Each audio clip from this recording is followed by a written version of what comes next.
तालबस्त सुजित memorial धमाका cricket बांकी champion बांकी डमपड़ा ब्लॉक तालबस्त हाईस्कूल पड़िया षष्ठ वार्षिक सुजित मेमोरियल कप क्रिकेट टूर्नामेंट अनुष्ठित होइथिला। अंचल 8टी दल को नहीं टूर्नामेंट अनुष्ठित होइथिला। आयोजक बीपीसी तालबस्त दल को हराई बांकी पीएमसी क्रिकेट क्लब चैंपियन होइछि। श्रीराम नाट्य कमिटीर सभापति विश्वरंजन स्वाई संयोजन आयोजित पुरस्कार वितरण उत्सव में मुख्य अतिथि भाव बांकी विधायक देवीरंजन त्रिपाठी जोग देते।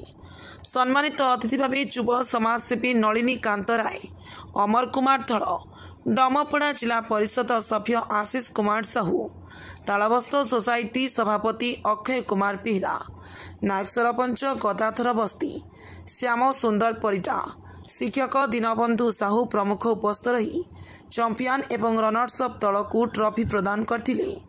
भारत और पाकिस्तान मध्य दिनिकिया मैच यही दिन को स्मरणीय करने अंचल क्रिकेट प्रेमी आयोजन करते।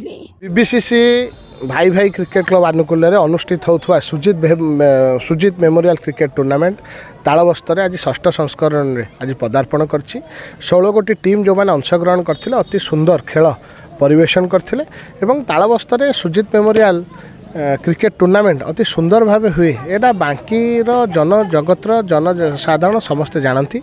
आज सफलतार सहित टूर्नामेंट आयोजन हो समस्त को अभिनंदन और शुभकामना जनवा सहित युवपीढ़ी आज दिन में जो भाव सुस्थ रही सुरक्षित रही फिजिकल फिट रही आवश्यकता रही से क्रिकेट जेहेतु आज भारत वर्षर जनमानस जातीय खेल नहले सुधा जातीय खेलर स्थान अधिकार करिछि। क्रिकेट खेल द्वारा युवपीढ़ी सुस्थ एवं हेल्दी लाइफ लीड करें से अधिक अधिक युवक शक्ति खेलतु एवं सकाळे जॉग करंतु एवं हेल्दी रही सब प्रकार काम करंतु मुझे आपण माध्यम निवेदन करने चाहिए।